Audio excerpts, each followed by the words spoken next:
Hi and welcome to Knit with Hannah. I'm Hannah. I'm here with Knitting Natter to help you learn to knit the easy way.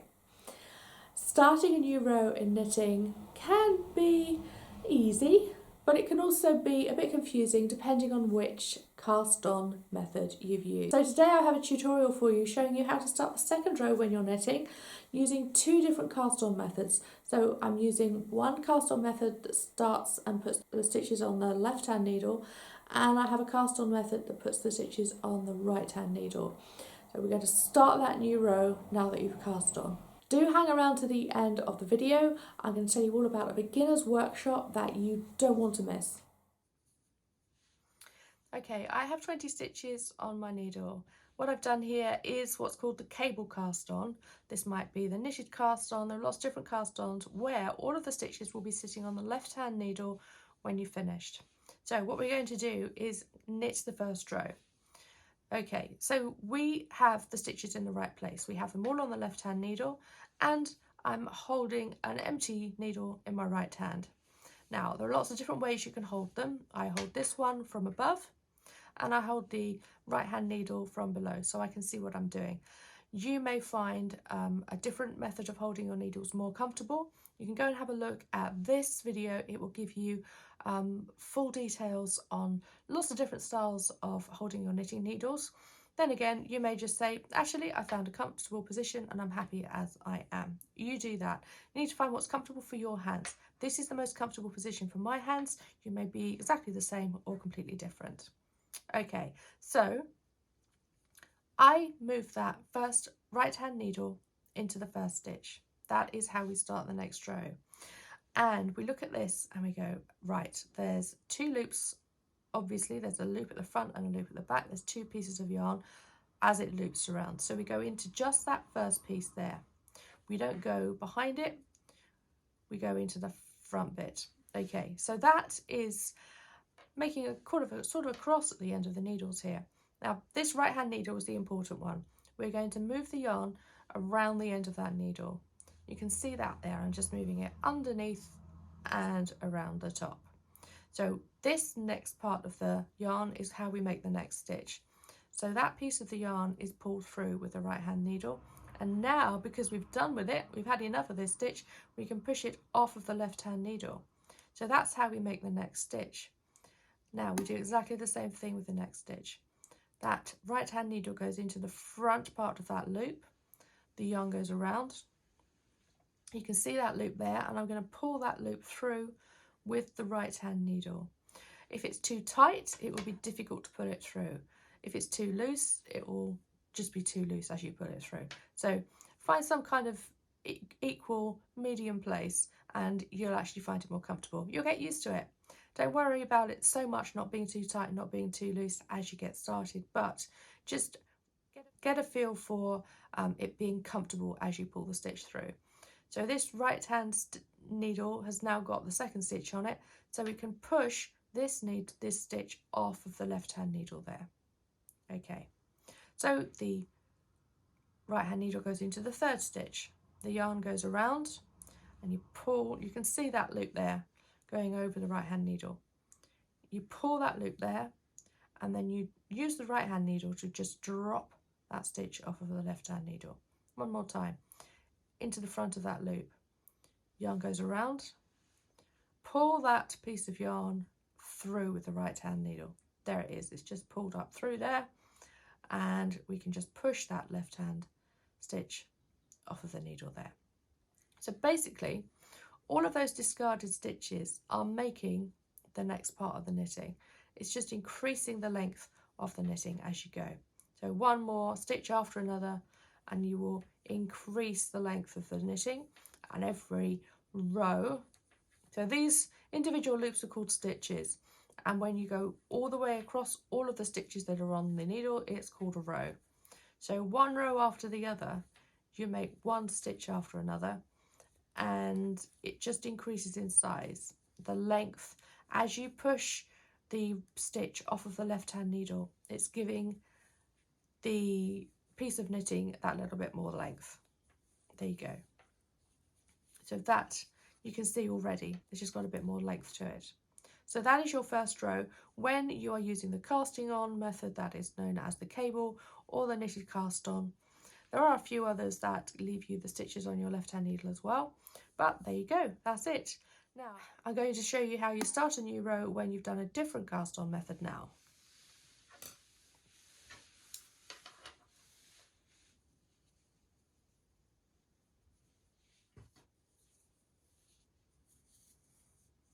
Right, with this cast on method we have put the stitches onto the needle that's being held in the right hand, so it's just slightly different. And if you turn it now so that all of the stitches are in the left hand, you can see the reverse of the casting on. So this is how we do the next row. Yes, again we need all of the stitches on the left hand needle in the left hand. So what is the most important thing here is to start knitting not with the loose end, but with the end that goes to the ball of yarn. So I'm going to just make sure that I'm doing that. That yarn is going to the ball there. And what I do to just secure that is I actually hold that loose end in my left hand with the left hand needle. Just means that I'm not going to make a mistake. So holding the yarn there with the needle is a really big help. So then we start knitting just as we did with the previous one. We hold the yarn in the right hand, and we put that needle into the first stitch. Right in the front of that first stitch there, into the beginning of that loop, we move the yarn around and pull the loop through, and then that left hand needle has that first stitch still on it, so we push it off because we've now secured it with this stitch on the right hand needle. So that needle goes into the first part of that loop there. We move the yarn around, pull that yarn through, and then discard that second stitch off of the left hand needle. And then we just keep going as we were doing on the others with the other cast on. One more stitch, pull that loop through, yarn goes, and that stitch goes off of the left hand needle. Right hand needle goes into that stitch, yarn moves around the needle, and then we pull that yarn through because it's resting there on the right hand needle, and we drop that stitch off of the left hand needle.